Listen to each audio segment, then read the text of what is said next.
The Living Slime, Diary of a Sticky Slime Monster, Adventure Stories for Kids. Written by Jeff Child. Narrated by John H. Feskins.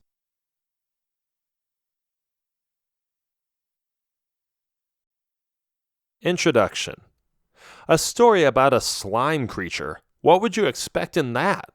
Well, let me tell you that this is a diary of a slime named Randon. He lives with his family and friends in a peaceful swamp. All they do is hop around, eat, and play games. Life is great. Until people come to the swamp and start discussing other plans for that area. What are they going to do? And are they going to destroy the slime's serene place for good, or will the slimes fight back? Start listening and discover the hidden struggles of a slime, described in his own words.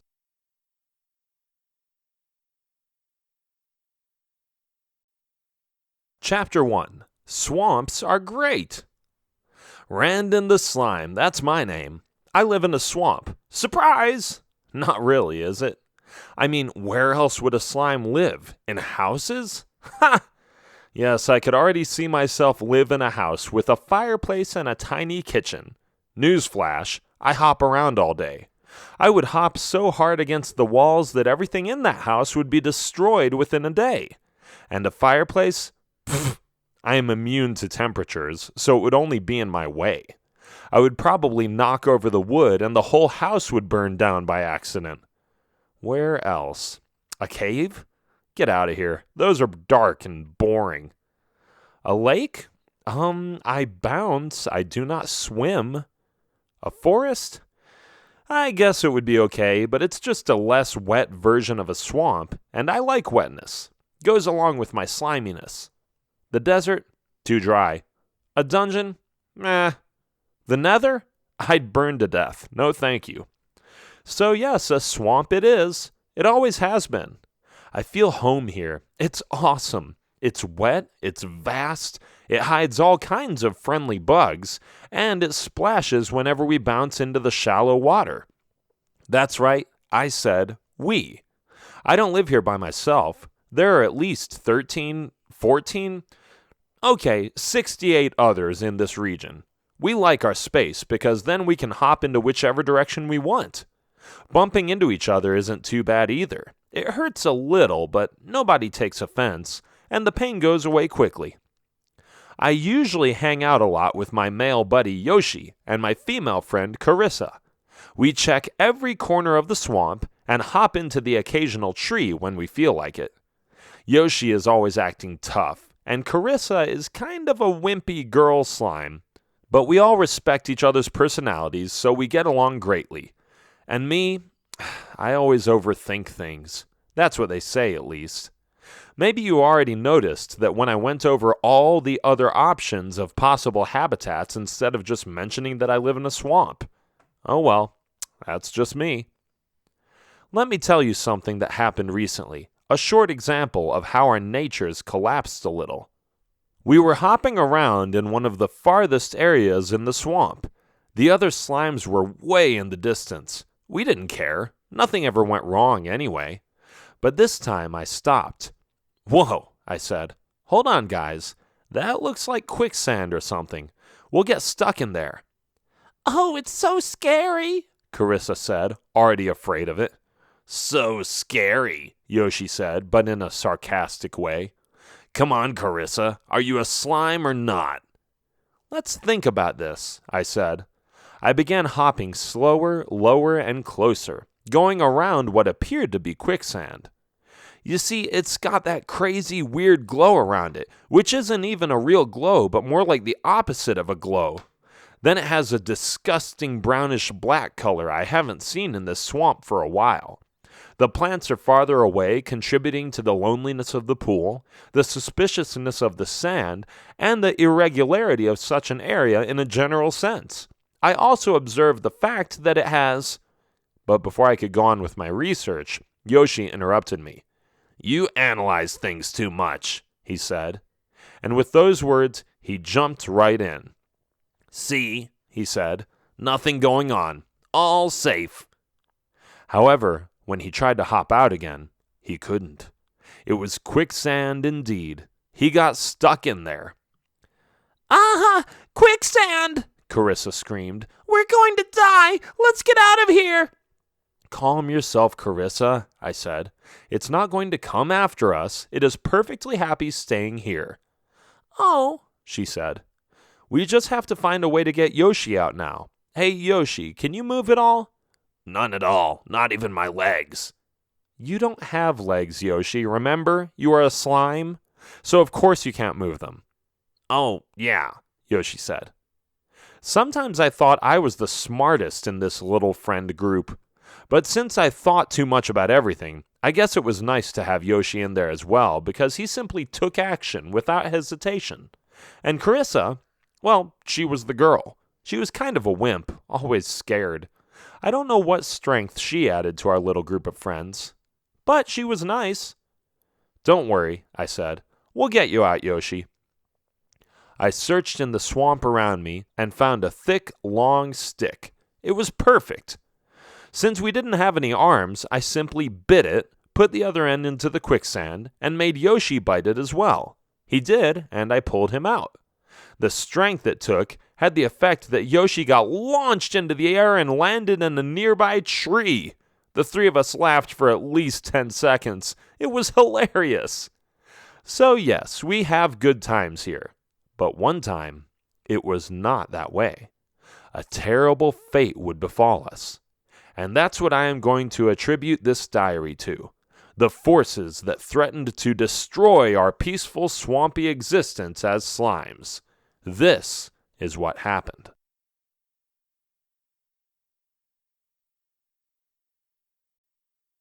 Chapter 2, Their Plan. All of the happy slimes were bouncing around in the swamp when I saw something in the distance. What is it? Carissa asked. I don't know, but I don't trust it, I said. I hopped closer and saw two people with hats and tools walking around.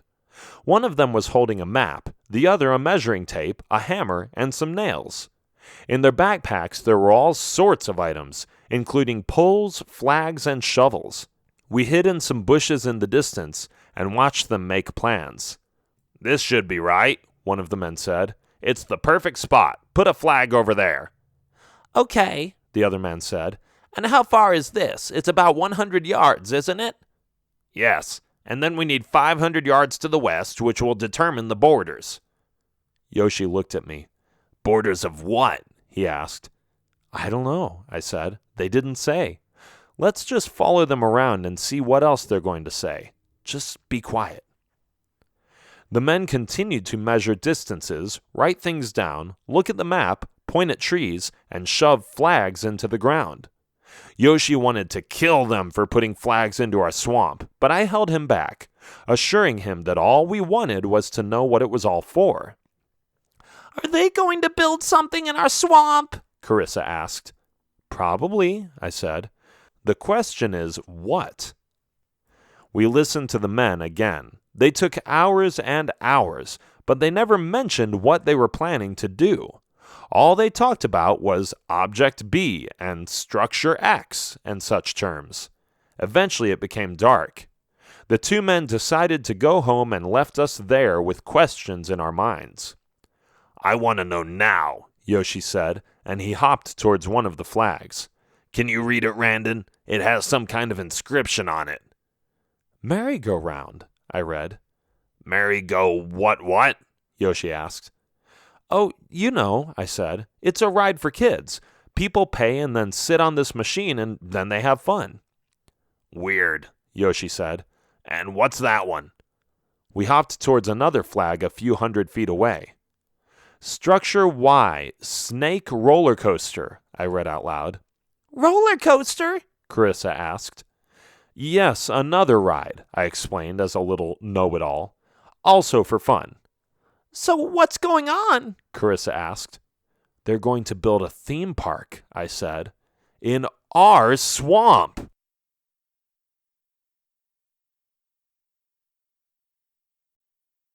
Chapter 3, Fight Back. We told the other slimes about what was coming. As most of them stood in a circle, Well, bounced in a circle because nobody could stand still, I announced the humans' plans. They are going to build a theme park, I said. A what now? Someone asked. A theme park, a park with rides.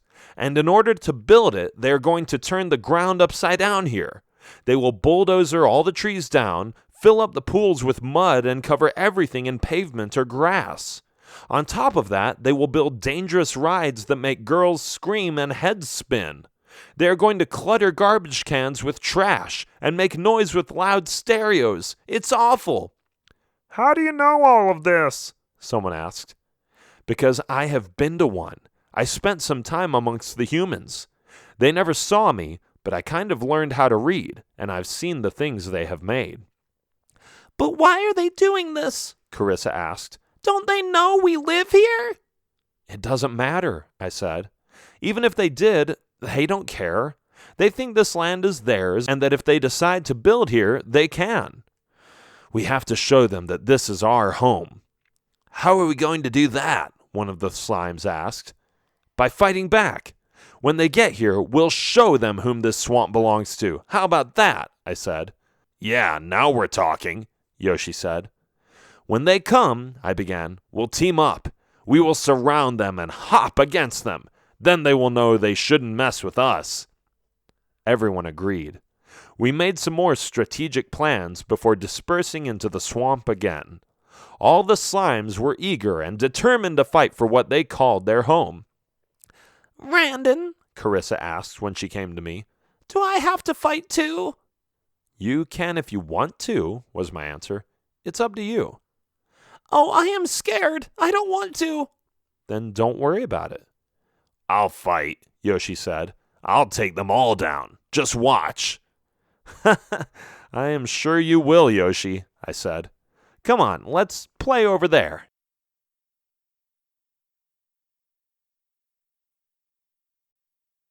Chapter 4. Machinery. The construction workers didn't come until several days later. It was a beautiful, misty morning, with soggy, muddy swamp grounds to splash in, and lots of fun to be had. But the fun would stop within minutes. There were hundreds of them. When I saw their numbers, I swallowed my pride and hopped back a little, realizing that this might have sounded easier than it was. How could we take out hundreds of people with only 68 of us?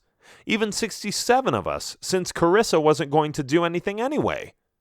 And that was not all. They brought machines. Some of the men had chainsaws. They were cutting down the trees.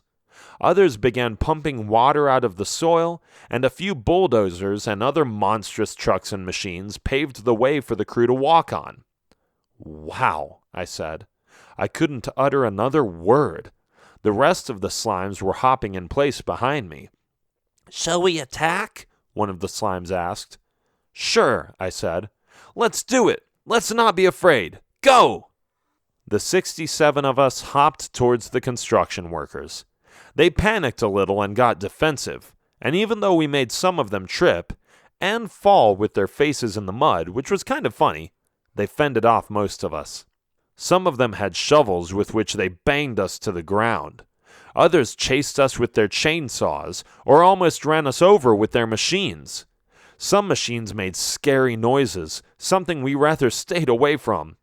Their numbers and methods were overwhelming, leaving us hopeless and defenseless. It's not working, I shouted. We cannot fight these people. Let's move back. So we stopped fighting. We all bounced and bounced into the other direction, into the forest.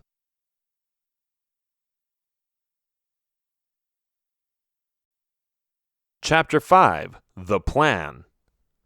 There we were, in the woods on the other side of the swamp. From a distance, we watched as the men in construction uniforms tore our beautiful swamp down. Loud noises were ripping the sky. Dum dum, bang bang, baby bang bang bang, craw. It was terrible to listen to. All the slimes had sad faces, still suffering from the bitterness of defeat. Their futile attempts to stop these men were haunting them, especially since the silence couldn't come back after that.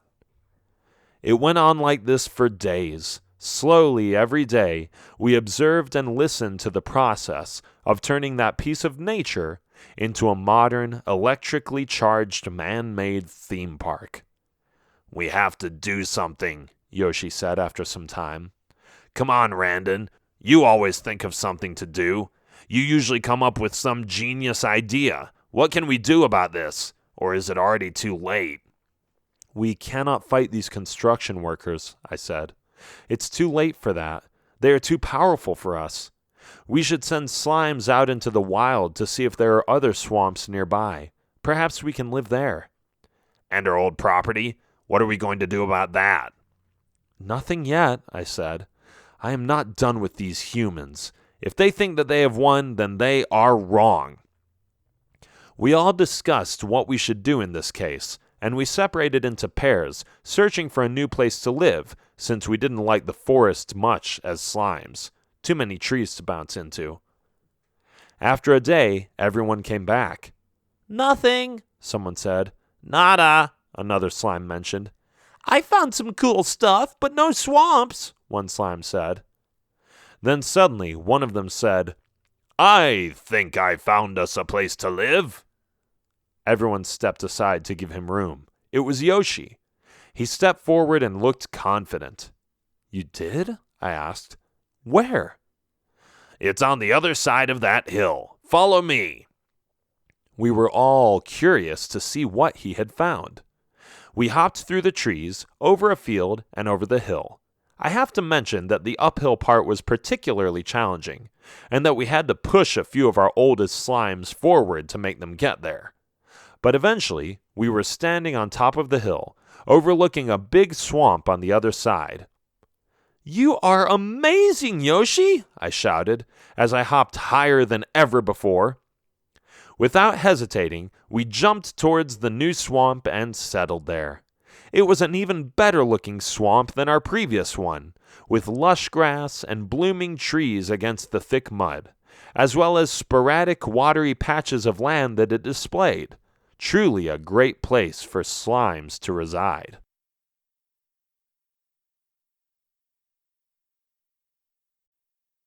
Chapter 6. Coming Back.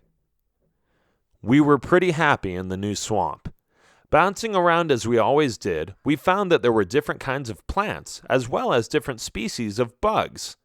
It was quite the interesting thing that just a few miles away, the elevated altitude gave this swamp such a different climate.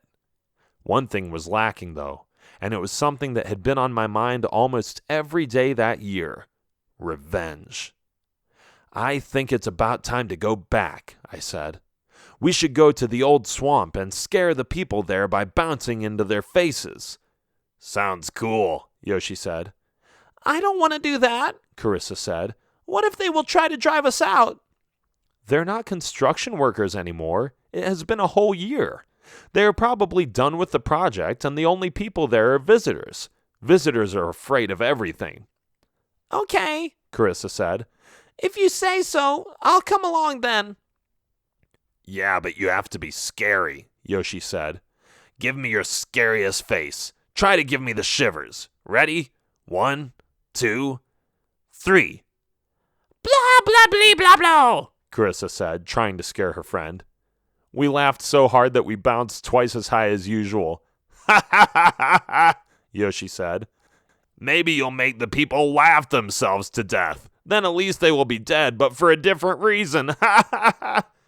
Carissa got a little offended.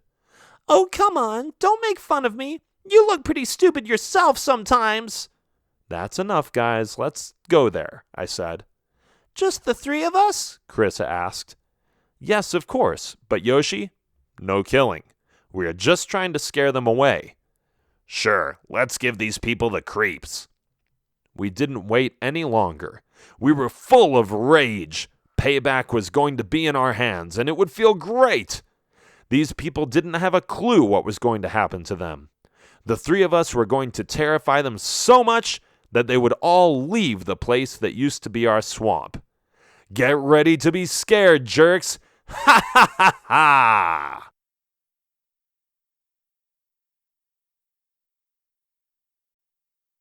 Chapter 7. Themed.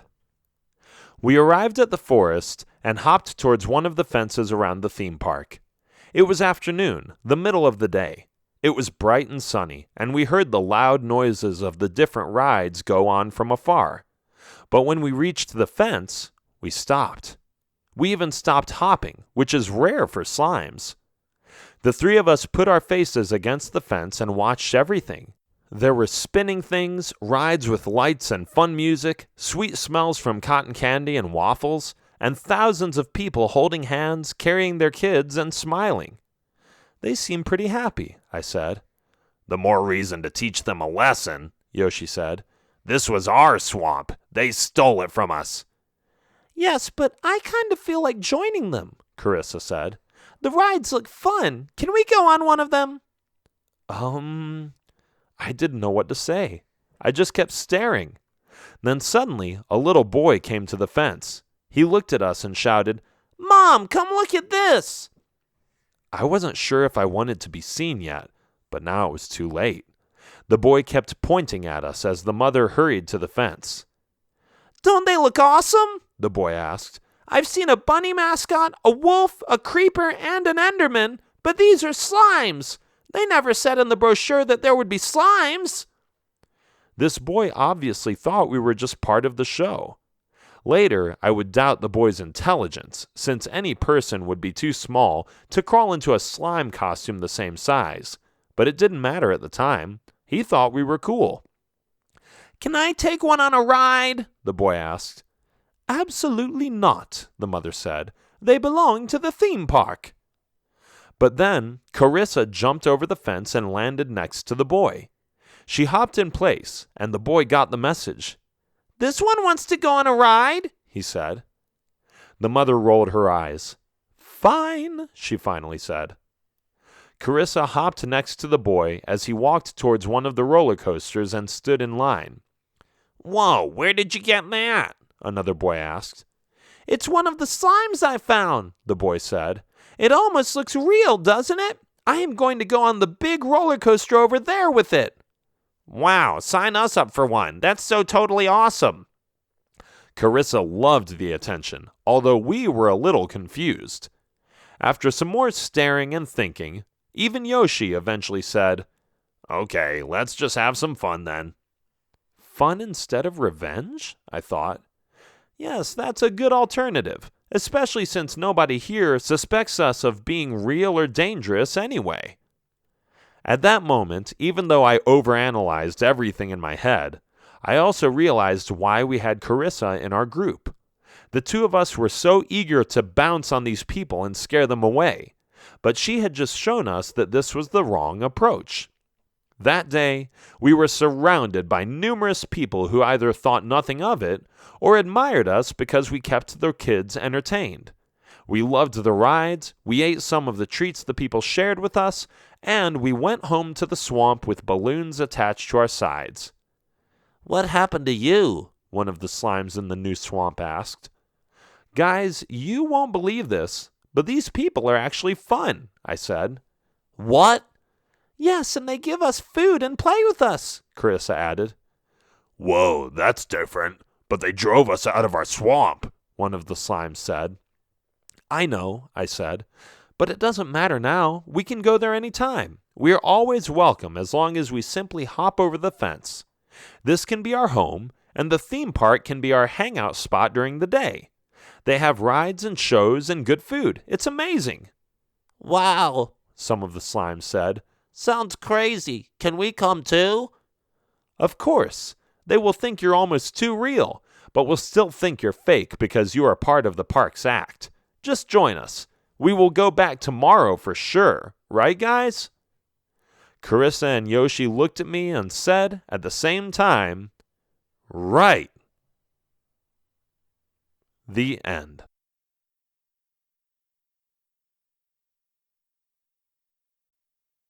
This has been The Living Slime, Diary of a Sticky Slime Monster, Adventure Stories for Kids. Written by Jeff Child. Narrated by John H. Feskins. Copyright 2017 by Jeff Child. Production copyright 2017 by Jeff Child.